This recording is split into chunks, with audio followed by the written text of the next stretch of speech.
Let's turn now to our own Yamiche Alcindor at the White House. Yamiche, we reported earlier on the president's forcing out his Attorney General, Jeff Sessions. We've been trying to understand what happened. What do you know from your reporting? Before I ask you about the election, what do you know from your reporting about the decision to ask the Attorney General to go? Well, Jeff Sessions' firing was really a long time coming. President Trump, for months, was railing against Jeff Sessions. He really blamed Jeff Sessions for why a special counsel had been appointed to look at the president's campaign with connections with Russia. The president really looked at Jeff Sessions as someone who was a thorn on his side. He wanted to fire him for a long time.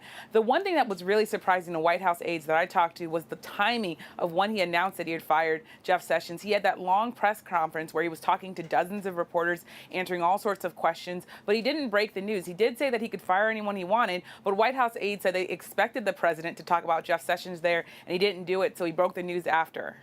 So, Yamiche, let's talk about the election. We just heard the president in that report commenting on some ways that he might be able to work with Democrats, and then other ways where there could be a problem. What are you hearing learning from your reporting?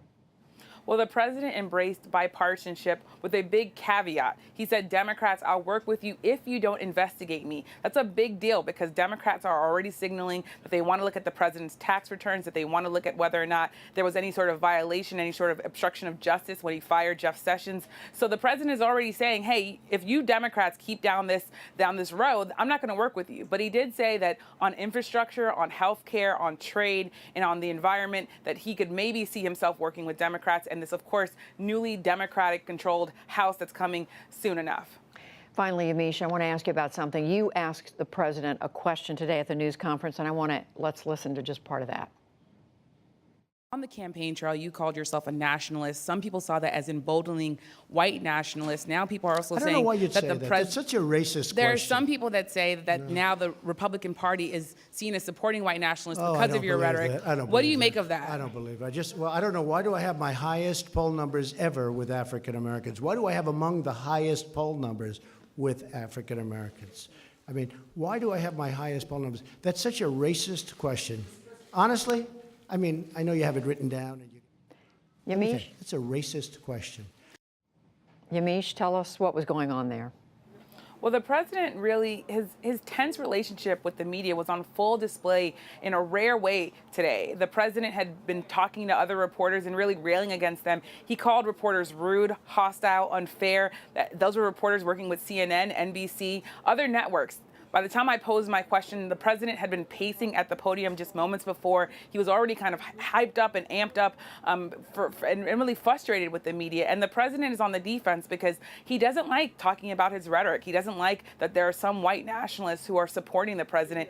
But that question that I posed today was very timely because just today, Patrick Casey, a leader of Identity Europa, which the Southern Poverty Law Center says is part of the alt-right and white nationalist movement, tweeted that he was at the White House today. So as the president said that the question was racist, and he was literally having white nationalists at the White House. I've posed the question of Sarah Sanders, why was Patrick Casey here, and who was he meeting with, who invited him? I haven't gotten a response from the White House yet, but that's a really, I think, something that people are looking at and are very concerned that there are white nationalists walking around in the White House, as the president says that just asking about them is racist.